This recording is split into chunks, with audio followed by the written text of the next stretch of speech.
Hello once again, ladies and gentlemen of YouTube, Mr. Tonic2304 here, bringing you another lengthy discussion video about Bleach. My favourite Bleach arc, and in the arc, my favourite chapter. Oh, I'm going to try and do that anyway, it's relatively difficult. But, you know, we'll see. We'll see how it goes. So let's just get this thing started. The first arc, like the first major arc, was the Soul Society arc. And obviously this was the story of Ichigo trying to rescue Rukia from the clutches of the Shinigami, who were going to execute her for, giving her powers to Ichigo. And it was a really good arc. The story was top-notch in this arc. There was a lot of twists. We had Aizen as the main villain. We had Byakuya's true motivations. The fights were superb. I mean, the art was great. We had the colossal Ichigo versus Byakuya fight, the Ichigo versus Kenpachi fight, with the two rival characters that Ichigo usually seems to get, being Kenpachi and Byakuya. It opened up for some really, great potential.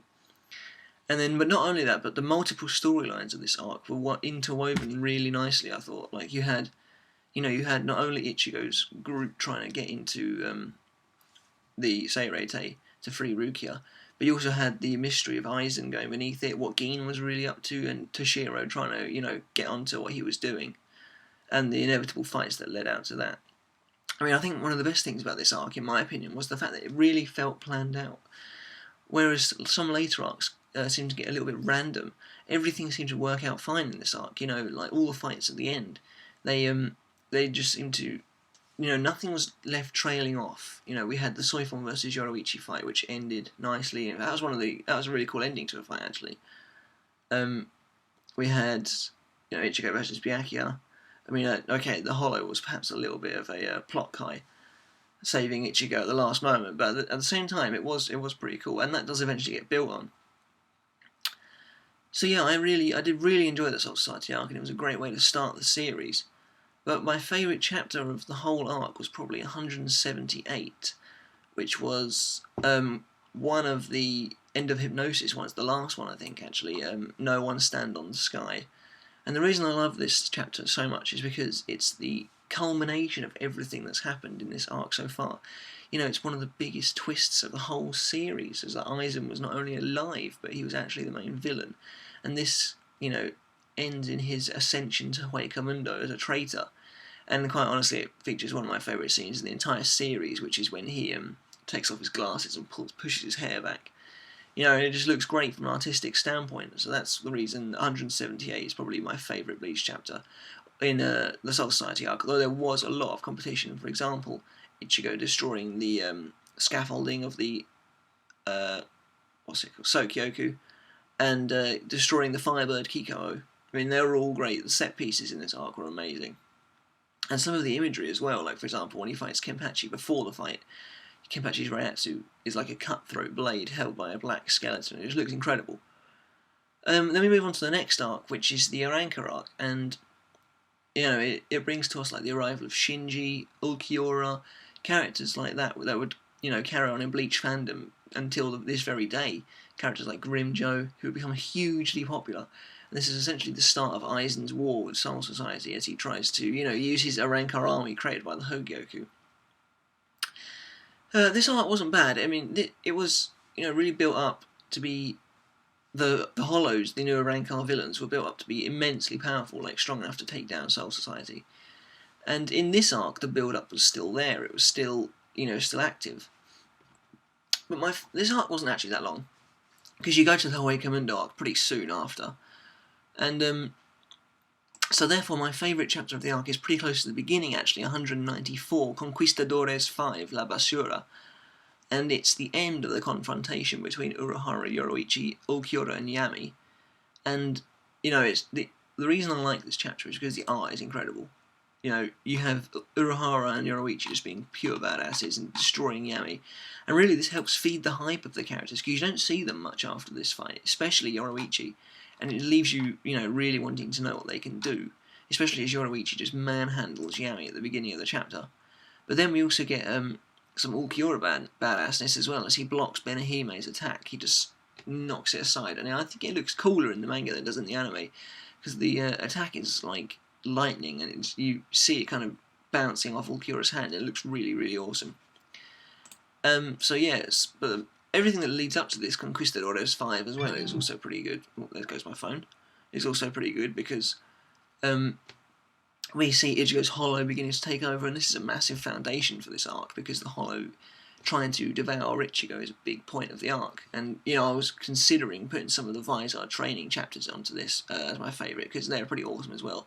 Perhaps my second favourite chapter of this arc is the final section of Ichigo's training when he is about to kill Love with the Cero as a full Hollow when he's sort of firing out like a gun. But then in his mind he stabs Hollow Ichigo and it's all over in a flash. And that is really cool actually as well. I do love that chapter. So then we move on to the Hueco invasion arc. Now this is possibly, in my opinion, the weakest arc in the series, only because the story divulges into practically nothing and it's just a string of battles. They're basically trying to save Orihime from Aizen.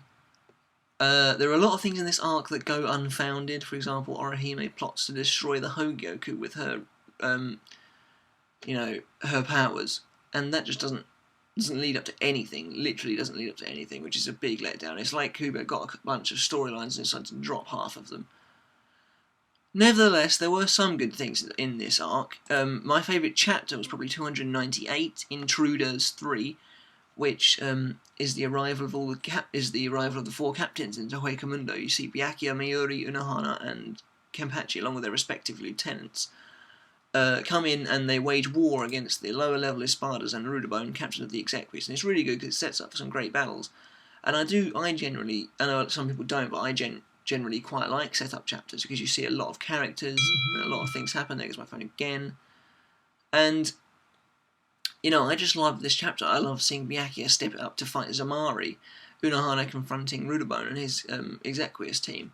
I loved Miyuri coming in to fight Zale, and you know, these Espada who have been stomping the human characters, and Renji and Rukia, you know, they're about to get what's coming to them, essentially. That's one of the reasons I love this chapter. And so the next arc, actually, is a lot of people's least favourite, but I'm going to go against the norm and say that it's actually one of my favourite arcs. That's the Fate Karakura Town, otherwise known as the Winter War arc. And this is the culmination of basically the storyline so far, as Aizen tries to destroy Karakura Town to make the Oken the King's Key that will let him into the Royal Realm, and the Gotei 13 are there to stop him. Now, there are a lot of things that are bad about this arc. This arc does also include the Hueco side of things, Rukia versus Rudabon, the colossal Ichigo versus Ulquiorra final battle, and the Yami side of things as well, which we'll get to later. But there were a lot of things I loved about this arc. For example, the top three Espada were really cool. No matter how badly handled they were towards the end, their designs were undeniably awesome, like Barrigan and his flaming skeleton emperor. He just looks so cool, literally so cool. I mean, he's definitely the coolest looking release. I mean, Ulquiorra's second release from as well looks freaking awesome. And Ichigo's Super Hollow mode. You know, all these things. This arc was about style. It wasn't about substance. There wasn't a lot to this arc. It was just flat out battling.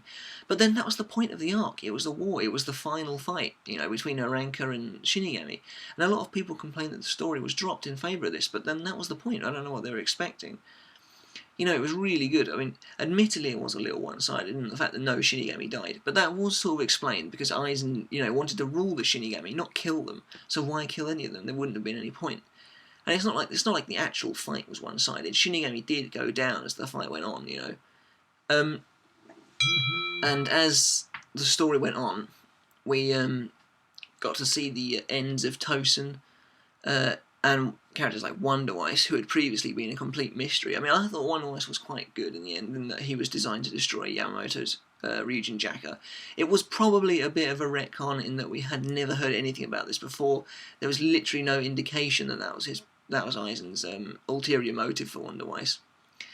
I personally really loved Komamura versus Tosen and Hisagi as well with Komamura. That was a great fight. I mean, the fights were choreographed fantastically, and the art was fantastic. Some of the deaths of the Espada were a little bit lame, like Stark just getting cut down by Shinsui's Shikai. But then that just adds hype to Shinsui as well. Something else I loved about this arc was that a lot of characters got some serious face time. Hisagi finally came into his character own at the beginning of the arc, and he just played a massive role all the way throughout, even killing Tosen, who at this point was one of the three major villains of the arc. And we saw Komamura do a lot more in this arc. Admittedly, he wasn't great in it. He got beat down at least twice, but he did a lot more in this arc. We finally saw the Vizar's alliance with the Shinigami, something that had been hyped up ever since Turbo the Pendulum.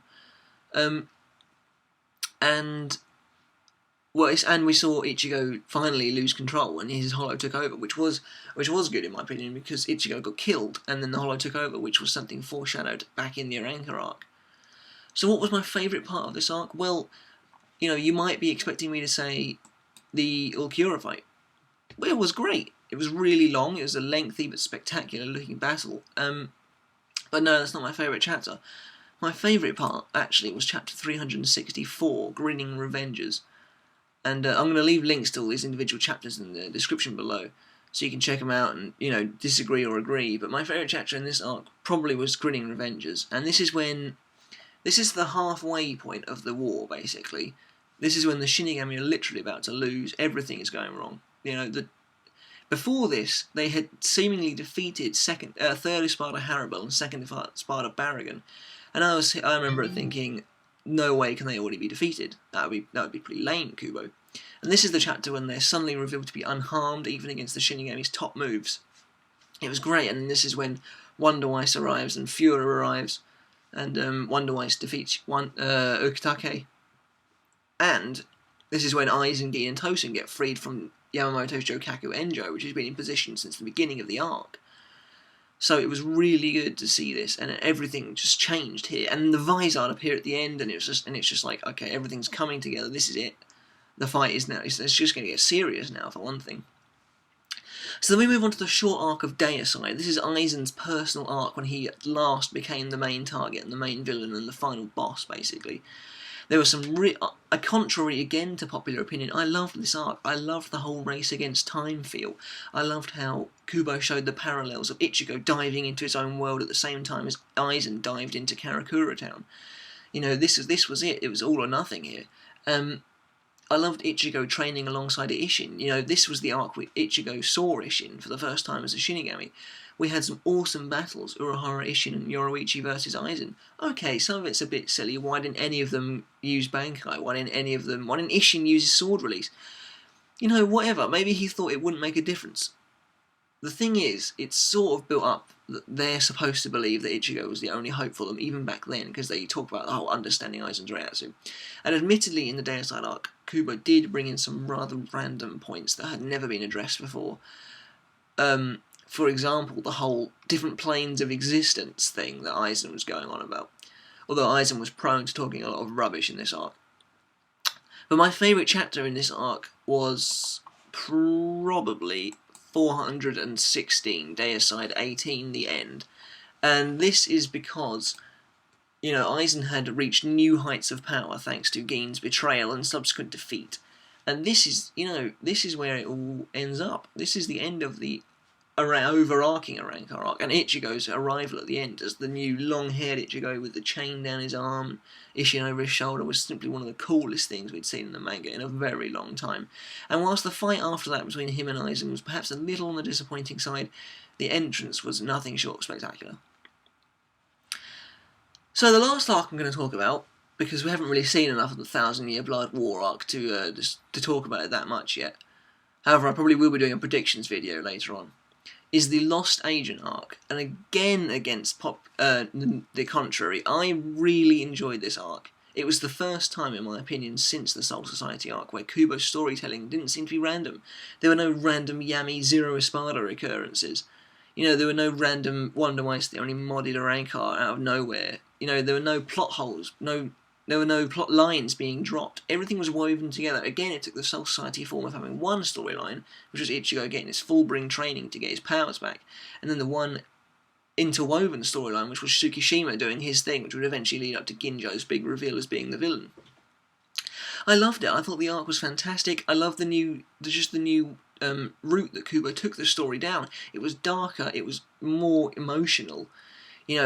For example, you can tell it was darker. The final battle was at night time, which was something I'd really been wanting to see in Bleach for a long time. I was hoping that the Winter War would eventually get to night time, but the Shinigami finished it up too fast. So it was so cool the way the final battle was at night time. I also loved Execution and the fact that they were villains in the end. That made them that much more interesting, in my opinion. Although Kubo did seem to shaft them in the history department a little bit, as they only got about a chapter to each other, but I really loved characters like Yukio, except maybe before he became a whiny kid. Before that he was really cool, and I really liked his design, especially after he got his full-bring boosted by Ichigo's. But my favourite thing about the arc was Tsukishima, and he was such an awesome character. He looked so cool as well. I mean, like with his braces, and his ability was just really clever. And it let for some really clever writing. Like, for example, Ginjo, we would never have known he was the main villain because he himself didn't think it. That was the point, and that was why it was so well written. As for favourite chapters, they're mostly at the end, as I'm sure you can imagine. My favourite chapter of the arc is probably 459, Ichigo getting his powers back. It was just momentous. The chapter before that was momentous. It was Ginjo's reveal. This chapter was incredible. It had everything, you know. It had Ichigo was just despairing at the beginning of the chapter. He'd lost his full-bring. He'd lost his only outlet, his only means of getting power to protect his friends again. Ginjo, who was his only friend at this point, thanks to Tsukishima's bookmarking, had turned against him. You know, it was raining, the imagery was fantastic, and then suddenly Urahara and Isshin appear out of nowhere. I mean, it was really cool how Urahara seemed to fling this cloak off that suddenly revealed them and then stab Ichigo. And the art was incredible as well. Then he turns around and sees Rukia again after, what, like 37 odd chapters. You know, and it was incredible. I thought it was really, really well done. And there are some other chapters I really enjoyed as well, though, I have to say. Contrary, again, I really loved the ending of the arc. I thought it was some of the best writing Kubo's ever done. I loved chapter 472, which was Tsukishima's defeat. I thought his battle with Byakuya was fantastic. Whilst the other execution fights were perhaps a little on the mess side, this fight was brilliant. Anyway, this video is getting a little bit long now, so I'm probably going to wrap it up there. I'm going to have the links for the chapters I like in the description below. Let me know what your favourite arc was, and what, if you have one, your favourite chapter of each arc was. Do you agree with mine at all? Thanks for watching, and it's a bit of a shame we're going to have to wait so long for another Bleach chapter, but I'll have a fairy tale review sometime at the weekend. Until then, see you later.